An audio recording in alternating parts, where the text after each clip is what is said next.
کنیز کی تیسری بیٹی پیدا ہوئی تو شوہر نے گھر سے نکال دیا تو کنیز جھگی لگا کر بیٹیوں کے ساتھ رہنے لگی۔ وہ بچیوں کے لیے ایک دکان سے ادھار دودھ لے کر آتی اور ان کا پیٹ پالتی، تو ایک دن دکاندار نے ادھار دودھ دینے سے انکار کر دیا اور پچھلے پیسے واپس کرنے کا کہا۔ تو شوہر کے پاس گئی تو اس نے بھی دھتکار دیا۔ وہ پریشانی کے عالم میں گھر لوٹی تو بیٹیاں بھوک سے نڈھال تھیں۔ کنیز باہر گئی تو اس کی نظر ایک گدھی پر پڑی تو اس نے گدھی کا دودھ نکال کر بچیوں کو پلا دیا۔ تو اگلی صبح اس کی جان نکل گئی جب دیکھ کنیز، میں نے تجھے پہلے ہی کہا تھا کہ اگر اس مرتبہ بھی تو نے مجھے بیٹا پیدا کر کے نہ دیا تو خود ہی اپنا بوریا بستر باندھ کر اس گھر سے چلی جانا، لیکن مجھے یہ منحوس خبر مت سنانا کہ تیسری بیٹی ہو چکی ہے۔ رفاقت غصے سے کنیز کا منہ دبوچ کر بولا تھا۔ کنیز کی طبیعت بہت خراب تھی، ویسے ہی اس کا جسم درد سے ٹوٹ رہا تھا۔ شوہر نے جب اتنے زور سے منہ بھینچا تو وہ تو بس کرا کر رہ گئی تھی۔ اس میں تو اتنی ہمت نہ تھی کہ وہ شوہر سے خود کو چھڑوا سکتی، بس آنسو تھے جو اس کی آنکھوں سے مسلسل بہتے چلے جا رہے تھے۔ رفاقت نے اسے روتا دیکھا تو غصے سے اسے دور جھٹکا تھا۔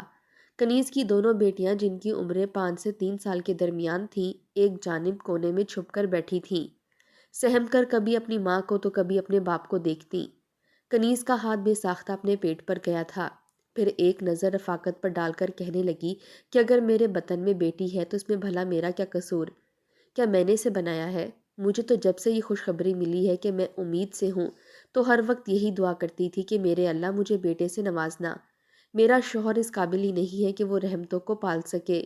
میرے رب مجھے بیٹا عطا کرنا تاکہ اس بہانے میری زندگی بھی کچھ آسان ہو جائے اور آنے والے بچے کو ایک مرتبہ پھر اس ذلت اور رسوائی کا سامنا نہ کرنا پڑے جو میری 2 بیٹیاں کر رہی ہیں۔ لیکن اب ایک مرتبہ پھر میری گود میں خدا بیٹی دینے والا ہے تو اس میں بھلا میرا کیا قصور؟ یہ تو ہمارے رب کی رضا ہے۔ رفاقت تو غصے سے بفر چکا تھا۔ ایک مرتبہ پھر وہ کنیز کو مارنے کے لیے آگے بڑھا، مگر پھر ہاتھ زور سے دیوار میں مار کر ضبط کر گیا۔ کہنے لگا کہ میں تیرے گندے خون سے اپنے ہاتھ رنگنا نہیں چاہتا، ورنہ میرا تو یہی دل چاہ رہا ہے کہ میں ابھی کے ابھی تیرا اور تیری ان 2 بیٹیوں کا گلا گھونٹ دوں، اور تیسری والی تو تیرے مرنے سے ویسے ہی مر جائے گی۔ اگر مجھے پتا ہوتا کہ تو بیٹیاں پیدا کرنے والی مشین ہے تو میں کبھی بھی تجھ جیسی عورت سے شادی ہی نہ کرتا۔ وہ کنیز کو کتنی ہی دیر کھڑا باتیں سناتا رہا اور پھر کمرے سے باہر چلا گیا۔ جیسے ہی رفاقت کو کمرے سے باہر جاتا دیکھا تو دونوں بیٹیاں بھاگ کر کنیز کے پاس آئی تھیں اور ماں سے لپٹ کر رونے لگیں۔ کنیز کی حالت جو بھی تھی، اس نے اپنی بیٹیوں کو سہما ہوا دیکھا تو فوراً خود سے لگا لیا اور انہیں دلاسا دینے لگی۔ اس کی آنکھوں سے آنسو مسلسل بہہ رہے تھے۔ وہ تو اس وقت کو کوس رہی تھی جب اس کی شادی رفاقت جیسے پست سوچ رکھنے والے انسان کے ساتھ ہوئی تھی۔ کتنی دیر وہ اپنی بچیوں کو دلاسا دیتی رہی اور پھر انہیں وہیں کمرے میں چھوڑ کر بڑی مشکل سے کچن تک آئی تھی۔ صبح سے نہ ناشتہ بنا تھا اور نہ ہی دن کا کھانا۔ شام ہونے کو تھی، جانتی تھی کہ بچیاں بھوکی ہیں، مگر ماں کی یہ حالت اور باپ کا سخت لہجہ دیکھ کر بیچاری ماں سے بھی نہیں کہہ سکتی تھی کہ ہمیں کچھ کھانے کو دے دیں۔ آج ہی گاؤں کی لیڈی ڈاکٹر کی کلینک گئی تھی، جس نے کنیز کا چیک اپ کرنے کے بعد بتایا تھا کہ وہ خیر سے ایک مرتبہ پھر تیسری بیٹی کو جنم دینے والی ہے۔ یہ جان کر تو رفاقت بہت اشتعال میں آ چکا تھا۔ جب کنیز پہلی مرتبہ حاملہ ہوئی تھی تو وہ بہت خوش تھا اور ہمیشہ سے ہی سخت اور مار پیٹ کرنے والا مرد نہیں تھا۔ ہاں، غصے کا تھوڑا تیز تھا۔ اکثر غصے میں کنیز کو باتیں سنا جاتا تھا، مگر کبھی بھی اس پر ہاتھ نہیں اٹھاتا تھا اور نہ ہی بات بات پر اسے گالیاں دیا کرتا تھا۔ مگر جب پہلی مرتبہ کنیز حاملہ ہوئی، رفاقت نے بڑی سنجیدگی سے اسے کہا تھا کہ دیکھو کنیز، ہمارے حالات تمہارے سامنے ہی ہیں۔ میں مزدور بندہ ہوں، صرف اتنا ہی کما پاتا ہوں جس سے میرے اور تمہارے خرچ نکل سکیں۔ کل کو اگر ہمارا بیٹا ہوگا تو میں دل و جان سے اس کی ہر خواہش کو پورا کروں گا، اسے اپنی اوقات کے مطابق ہر چیز لا کر دوں گا، کیونکہ مجھے یہ پتا ہوگا کہ کل کو یہ بچہ بڑا ہو کر ہم دونوں کا بوجھ اٹھا سکے گا۔ جس طرح آج ہم اس کا خیال رکھتے ہیں، اس کی پرورش اور تربیت کریں گے، کل یہ بچہ ہمارے بڑھاپے میں ہمارا سہارا بنے گا، ہمارے خرچے اٹھائے گا جیسا کہ ہم اٹھا رہے ہیں۔ لیکن اگر بیٹی ہوگی تو صرف اور صرف ساری زندگی بیٹھ کر مفت کی روٹیاں توڑے گی اور عزت کا خطرہ الگ لاحق ہوگا۔ بیٹی پیدا ہو جائے تو دیواریں بھی اونچی کرنی پڑتی ہیں کہ کہیں کسی کی ہماری عزت پر نظر نہ پڑ جائے، اور اگر کہیں اونچ نیچ ہو گئی یا بیٹی کہیں تانکا جھانکی کرتی ہوئی پکڑی گئی تو غیرت کے مسئلے بن جاتے ہیں۔ اس لیے میں نہیں چاہتا کہ تم مجھے بیٹی پیدا کر کے دو۔ اگر تو بیٹی نیک اولاد نکل بھی آئے تو کنیز تم یہ بھی تو دیکھو کہ پھر اس کی شادی کرنا ہوگی، کتنا خرچہ آئے گا، جہیز دینا پڑے گا، وقت کے ساتھ ساتھ چیزیں کس قدر مہنگی ہوتی چلی جا رہی ہیں۔ بھلا مجھ جیسا مزدور بندہ کیسے اول تو مفت میں ایک بیٹی کو بڑا کرے اور پھر دوسروں کے گھر سجانے سنوارنے کے لیے ٹرک بھر جہیز بھی دے اور پھر خالی ہاتھ بیٹھ کر منہ تکتا رہے۔ تبھی میں کہتا ہوں کہ مجھے تم بیٹی نہیں بلکہ بیٹا پیدا کر کے دینا۔ پہلی ہی اولاد پر کنیز کو اتنا لیکچر سننا پڑ چکا تھا۔ کنیز بھی بڑی سادی سی اور معصوم سی لڑکی تھی۔ کم عمری میں اس کی شادی اس کے والدین نے کر دی تھی۔ جس گاؤں سے وہ رخصت ہو کر آئی تھی وہاں پر لڑکیوں کو پڑھانے لکھانے کا رواج نہیں تھا۔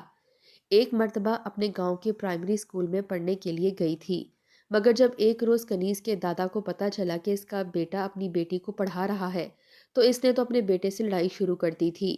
کہنے لگا کہ سٹھیا گئے ہو، صرف بیٹوں کو پڑھاتے ہیں، اگر بیٹیوں کو پڑھا دیا تو کل کو یہ منہ کالا کر کر آئیں گی، ان کو بولنے کا ڈھنگ آ جائے گا اور پھر تمہاری عزت مٹی میں ملاتی پھریں گی۔ یہ سن کر کنیز کے ابا ایسے ڈرا کہ فوراً اپنی بچی کو اسکول سے چھڑوا دیا اور بیوی سے کہنے لگا کہ اس کو گھر میں رکھ کر گھر کا کام کاج سکھاؤ۔ ایسی سوچ رکھنے والے گھر میں کنیز پلی بڑی تھی۔ اس کی ماں نے اسے چولہا چوکی سب کچھ اچھے سے سکھا دیا تھا، مگر پڑھائی سے اس کا کوئی تعلق نہ تھا۔ پھر جب چھوٹی سی عمر میں بیاہ کر وہ رفاقت کے گھر آئی تو رفاقت بھی کچھ ایسی ہی ذہنیت رکھنے والا تھا، بس فرق یہ تھا کہ اس کے باپ دادا بیٹیوں سے نفرت نہیں کرتے تھے۔ جیسا بھی تھا انہیں اچھا کھلاتے پلاتے اور دیکھ بھال کر کے شادی کرتے، جبکہ رفاقت ان مردوں میں سے نہ تھا۔ اس نے تو آتے ہی کہہ دیا تھا کہ بس مجھے چاہیے تو صرف اور صرف بیٹے۔ کنیز بھی گہری سانس خارج کر کے راضی ہو چکی تھی، مگر جب پہلی مرتبہ بیٹی پیدا ہوئی تو رفاقت کے غصے کی انتہا نہیں تھی۔ کئی روز تک تو اس نے اپنی بیٹی کا چہرہ بھی نہیں دیکھا تھا۔ پھر ایک روز جب بیٹی روتی ہوئی نظر آئی تو اس کا دل کچھ پسیج سا گیا۔ اس نے اپنی بیٹی کو اٹھا کر چپ کروا دیا تھا، مگر پھر بھی محبت نہیں جاگ پائی تھی۔ اس کے بعد جب دوسری مرتبہ کنیز حاملہ ہوئی تو ایک مرتبہ پھر اس نے اسے وہی تقریر سنائی تھی کہ اگر اس بار تم نے مجھے بیٹا پیدا کر کے نہ دیا تو مجھ سے برا کوئی نہیں ہوگا۔ مگر قسمت کا لکھا ہی کچھ ایسا تھا کہ ایک مرتبہ پھر کنیز ایک بیٹی کی ماں بن چکی تھی۔ اس مرتبہ تو رفاقت نے ہر حد پار کر دی تھی۔ اس نے تو بیٹی کی پیدائش کے بعد کنیز پر ہاتھ اٹھانا شروع کر دیا تھا۔ بات بات پر وہ اس کی غلطیاں نکالتا رہتا، اس کے ہر کام میں نقص نکالتا تھا اور جب بھی غصہ آتا تو کنیز کو مارنے پیٹنے لگتا۔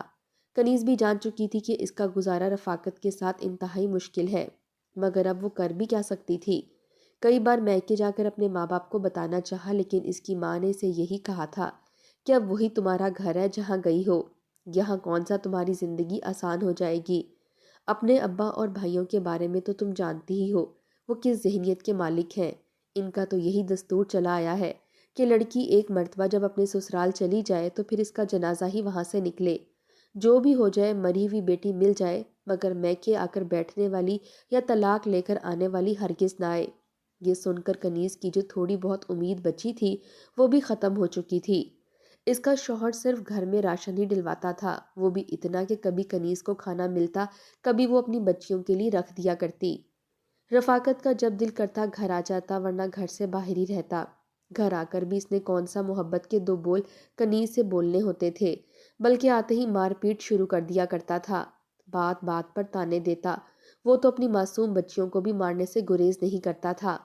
اس لیے جب بھی رفاقت کے گھر آنے کا وقت ہوتا تو کنیز اپنی بیٹیوں کو کمرے میں ہی چھپا دیا کرتی اور سختی سے کہتی کہ جب تک ابا سو نہ جائیں تم لوگ باہر مت نکلنا، کیونکہ وہ اپنی معصوم پھول جیسی بچیوں کو باپ کا ظلم سہتے ہوئے نہیں دیکھ سکتی تھی۔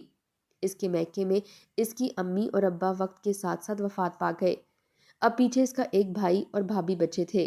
جب اس کی امی کی وفات ہوئی تو وہ 3 دن سے زائد اپنے میکے میں رہنے لگی، یہ سوچ کر کے کہ کچھ دن میکے میں رہ کے کم از کم رفاقت کی مار اور ڈانٹ تو نہیں سہنی پڑے گی۔ لیکن اگلے ہی روز اس کی بھابھی سے کہنے لگی کہ سارے مہمان تو چلے گئے ہیں، اب تم کب تک جاؤ گی؟ بہتر ہے کہ جا کر اپنا گھر دیکھو اور وہیں پر سکون کی زندگی گزارو، اور یہاں آنے کی ضرورت نہیں ہے، کیونکہ تم نے تو سن ہی رکھا ہوگا کہ بیٹیوں کا میکہ ان کے ماں باپ سے ہوتا ہے، اور خیر سے تمہارے ماں باپ تو مر چکے ہیں، اس لیے اب روز روز منہ اٹھا کر یہاں آنے کی ضرورت نہیں ہے۔ کنیز کو جو تھوڑا بہت یقین تھا کہ اس کا بھائی اس کے اس بارے میں کوئی مدد کرے گا یا پھر اس کے شوہر سے تو کوئی بات ضرور ہی کرے گا، اس کا یہ وہم بھی دور ہو گیا اور وہ ایک مرتبہ پھر واپس اپنے سسرال آ چکی تھی۔ اس کی بیٹیوں کے کپڑے پھٹ چکے تھے، جو 2-3 جوڑے باقی تھے وہ بے حد خراب تھے۔ اگر اس کی بیٹیاں کپڑے پہنتی تو ان سے ان کا جسم نظر آیا کرتا۔ یہ دیکھ کر کنیز سے رہا نہ گیا اور رفاقت سے کہنے لگی کہ تم مجھے بچیوں کے کپڑے لا کر دو، دیکھو تو کیسے کپڑوں سے جسم نظر آ رہا ہے، تم تو باپ ہو، کیا تمہیں دیکھ کر غیرت نہیں آتی؟ یہ سن کر رفاقت ہتے سے اکھڑ چکا تھا، کہنے لگا کہ اس میں غیرت والی کون سی بات ہے؟ اب جب میرے پاس پیسے ہی نہیں ہیں تو میں کیا کروں؟ اپنے کپڑے ان کو پہنا دوں؟ وہ الٹا اسے باتیں سنانے لگا اور پھر مجبوراً کنیز کو اپنی بچیوں کے لیے گھروں سے کپڑے مانگنا پڑے تھے۔ اس محلے میں کچھ کھاتے پیتے گھرانے کے لوگ بھی رہتے تھے۔ جب کنیز نے انہیں بتایا تو انہوں نے اپنے بچوں کی اترن کنیز کو دے دی۔ نئے کپڑے دیکھ کر تو بچیاں خوش ہو گئیں، جبکہ وہیں کنیز کا دل اندر ہی اندر دکھا تھا۔ کیسا شوہر تھا اس کا، اس کے ہوتے ہوئے اس کی بچیاں لوگوں کی اترن پہن رہی تھیں۔ بہرحال وہ وقت بھی آ گیا جب کنیز تیسری بچی کو جنم دے چکی تھی۔ جیسے ہی دائی نے آ کر باہر رفاقت کو بتایا کہ تیسری بچی پیدا ہوئی ہے تو اس کے غصے کی کوئی انتہا نہ رہی۔ اس نے غصے سے گھر کا سارا سامان گرانا شروع کر دیا، یہاں تک کہ شور کی آواز سن کر آس پڑوس والے بھی جمع ہو چکے تھے۔ جب وجہ پوچھی گئی تو یہی بتایا کہ اس بدبخت کی 3 بیٹیاں پیدا ہوئی ہیں اور یہ زمانے جہالیت کا دستور برقرار رکھتے ہوئے شور مچا رہا ہے۔ ابھی تو کنیز کی طبیعت بھی نہیں سنبھلی تھی کہ اس نے کنیز کو طلاق دے دی اور کہنے لگا کہ شام تک جب میں گھر آؤں تو مجھے اس گھر میں دکھائی مت دینا، ورنہ میں تمہیں تمہاری ان 3 بیٹیوں کے سمیت موت کے گھاٹ اتار دوں گا۔ اتنا کہہ کر وہ گھر سے چلا گیا۔ پڑوس کی عورتیں چہمنگویاں کرتی اس کے پاس آ چکی تھیں۔ ہر عورت نے اسے یہی صلاح دی کہ تم اپنے میکے اپنے بھائی کے پاس چلی جاؤ، یقیناً وہ تمہارے لیے کوئی بہتر فیصلہ کرے گا۔ تمہارے شوہر نے تو تمہیں طلاق دے دی ہے، اس لیے یہاں رہنے کا کوئی جواز ہی نہیں بنتا۔ کنیز کی طبیعت ٹھیک نہ تھی، اس کے باوجود اس نے اپنا ضروری سامان سمیٹا اور لے کر جیسے تیسے اپنے بھائی کے دروازے تک پہنچی۔ بھائی گھر نہیں تھا۔ دروازہ بھابھی نے کھولا۔ جب کنیز کو 3 بیٹیوں سمیت سامان اٹھائے دیکھا تو ماتھے پر بل پڑ چکے تھے۔ کہنے لگی، ارے کیا ارادے ہیں تمہارے، یہ سامان اٹھا کر یہاں کیوں چلی آئی ہو؟ کنیز تو رونے لگ گئی، اسے تو لگا تھا کہ اس کی بھابھی بھی ایک عورت ہے، ایک عورت ہی دوسری عورت کا درد سمجھ سکتی ہے۔ وہ روتے ہوئے اپنی بھابھی کے گلے لگ گئی اور روتے ہوئے ساری صورتحال سے آگاہ کرنے لگی۔ یہ سن کر تو اس کی بھابھی کو اپنی جان کے لالے پڑ چکے تھے، کہیں اس کی نند ہمیشہ ہمیشہ کے لیے یہی نہ رہ جائے۔ اس نے فوراً اسے خود سے دور کیا اور کہنے لگی کہ بہتر ہے بی بی جا کر اپنا انتظام خود کرو۔ میرا شوہر کیا پاگل ہے یا پھر کوئی بہت بڑا بزنس مین ہے جو تمہیں اور تمہاری 3 بیٹیوں کے خرچے اٹھاتا پھرے؟ ارے یہ کیسی منحوس بیٹی ہے جس نے پیدا ہوتے ہی اپنی ماں کو طلاق دلوا دی، یہاں آئی تو ہمارے گھر میں بھی نحوست پھیلائے گی، دفع ہو جاؤ یہاں سے۔ بھابھی نے دھکے دے کر کنیز کو نکال دیا تھا۔ کنیز در بدر بھٹکنے پر مجبور ہو گئی۔ وہ چلتی ہوئی اپنی بیٹیوں کو ساتھ لگائے ایک جانب آئی تھی جہاں پر بہت سی جھگیاں لگی تھیں۔ یہ دیکھ کر اس نے بھی وہیں رہنے کا فیصلہ کیا۔ اپنے پاس موجود چادریں اور کپڑوں سے اس نے آس پاس سے لکڑیاں اکٹھی کر کے سر ڈھکنے کی خاطر ایک جھگی بنا لی تھی۔ سر چھپانے کی جگہ تو بن چکی تھی، مگر کھانے کا انتظام آخر کہاں سے ہوتا؟ اسی میدان کے سامنے ہی ایک دکاندار بھی تھا جو کہ دودھ بیچا کرتا تھا۔ اس نے جب کنیز اور اس کی بچیوں کی حالت دیکھی تو ترس کھا کر دودھ لیے ان کے پاس چلایا کہ چلو اس بہانے اس غریب لڑکی کی مدد بھی ہو جائے گی اور مجھے بھی اس نیکی کا اجر ملے گا۔ اس روز کنیز نے خود بھی دودھ پیا اور بچیوں کو بھی پلایا تھا۔ پیٹ بھرنے پر بچیاں سکون کی نیند سو چکی تھیں، جبکہ وہ کل کے بارے میں سوچنے لگی کہ آخر وہ اپنی بچیوں کا پیٹ کیسے پالے گی۔ ابھی تو اس کی چھوٹی بچی بہت چھوٹی تھی اور اس کی اپنی طبیعت بھی خراب تھی۔ وہ تو کہیں جا کر کام بھی نہیں کر سکتی تھی، کیونکہ جہاں بھی کام کرنے کو جاتی انہوں نے تو پہلی شرط ہی یہ رکھنی تھی کہ وہ بچیوں کو گھر میں داخل ہونے نہیں دیں گے، اور اتنی چھوٹی بچی کو تو ہرگز وہ اس کے ساتھ نہیں رکھیں گے۔ وہ اگر اپنی بیٹی کو سنبھالتی تو گھر کے کام کیسے کرتی؟ اس لیے کچھ ماہ تک اسے کسی نہ کسی طرح اپنا گزارا کرنا ہی تھا۔ کنیز کو وہ دکان والا بڑا ہی بھلا لگا تھا۔ اس نے سوچا کہ کسی نہ کسی طرح اس شخص سے دودھ لے کر اپنی بچیوں کا پیٹ بھرتی رہوں گی، اور جیسے ہی کہیں اچھا کام لگ گیا تو وہ اس دکاندار کا سارا قرض اتار دے گی۔ یہی سوچ کر وہ ہر شام اس دودھ والے کے پاس چلی جاتی اور اس سے دودھ مانگتی۔ دودھ والا بھی ایک ہفتے تک مفت میں اسے دودھ دیتا رہا، مگر جیسے جیسے مہنگائی بڑھی اور اسے منافع کی جگہ کچھ نقصان ہونے لگا تو اس نے بھی اپنا ہاتھ سیدھا کر لیا تھا۔ اس روز جب کنیز دودھ والے کے پاس دودھ مانگنے کے لیے آئی تو دکاندار نے کڑی نظروں سے اسے دیکھا تھا، پھر کہنے لگا کہ بی بی، تمہیں میں کوئی مفت میں 15 دن سے دودھ دیے جا رہا ہوں، تو مجھے ان کے پیسے دو گی بھی یا نہیں؟ یہی دودھ اگر میں کسی کو بیچتا تو مجھے 150 روپے لگے ہاتھ مل جاتے۔ آخر میں بھی بال بچے والا ہوں، کوئی امیر کبیر بندہ تو ہوں نہیں، محنت مزدوری کر کے روزی روٹی کماتا ہوں۔ اب میں اتنی ہی انسانیت دکھاتا رہوں گا تو میرے بچے جھگیوں میں رہنے والے ہو جائیں گے۔ اس شخص کی بات سن کر کنیز سہم چکی تھی، فوراً ہڑبڑا کر کہنے لگی کہ بس جیسے ہی میری کوئی بڑے گھر میں نوکری لگتی ہے تو میں جلدی آپ کا سارا قرضہ اتار دوں گی، بس تب تک آپ مجھے یوں ہی دودھ دیتے رہیں، میری بچیاں ورنہ بھوک سے مر جائیں گی۔ اس شخص کو بھی کنیز پر ترس آ جایا کرتا اور وہ اسے مفت میں دودھ دیتا رہتا، لیکن آخر کب تک وہ اس کا خرچ یوں ہی اٹھاتا رہتا۔ اس روز جب وہ دکاندار کے پاس دودھ لینے کے لیے گئی تو دکاندار اپنی دکان بند کر رہا تھا۔ جب کنیز نے دودھ کا مطالبہ کیا تو کہنے لگا کہ پہلے تم مجھے پچھلے والے پیسے واپس کرو، اس کے بعد ہی میں تمہیں اور دودھ دوں گا۔ یہ سن کر تو کنیز ٹھٹک چکی تھی، کیونکہ اس کے پاس تو 1 روپیہ بھی موجود نہیں تھا۔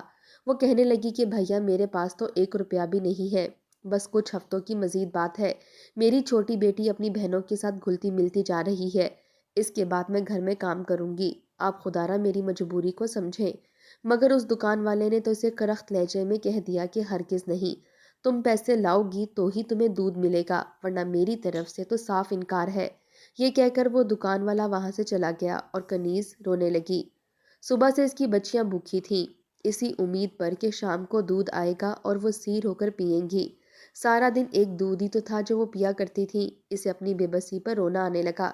اس نے بھی دکاندار کی اچھائی کا ناجائز فائدہ ہی تو اٹھایا تھا، اس کی بیٹیاں تو اس کے شوہر کی ذمہ داری تھیں، اس کا خرچ پورا کرنا تو اس کا کام تھا۔ وہ جذبات کے ہاتھوں اس قدر مشتعل ہو گئی کہ چلتی ہوئی رفاقت کے گھر تک پہنچی۔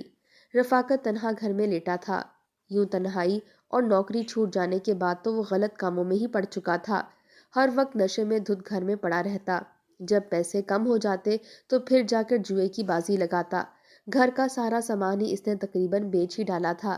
کنیز گھر میں داخل ہوئی تو شوہر کو دیکھ کر رونے لگی، رو کر کہنے لگی کہ کیسے بدبخت باپ ہو تم، تمہاری بچیاں جھگی میں رہ رہی ہیں، ان کے پاس تو سر ڈھکنے کو چادر تک موجود نہیں ہے اور نہ ہی کھانے کے لیے کچھ ہے، کیسے صفاک دل باپ ہو تم، مجھے پیسے دو تاکہ میں تمہاری بیٹیوں کا پیٹ بھر سکوں۔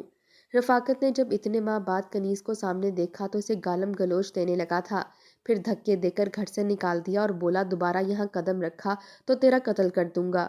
امید تھی کہ وہ غصے میں ہاتھ میں پکڑا چاقو کنیز کے پیٹ میں ہی گھونپ دیتا، اس کو بیٹیوں کی فکر تھی، وہ روتی بھی وہاں سے واپس چلی آئی۔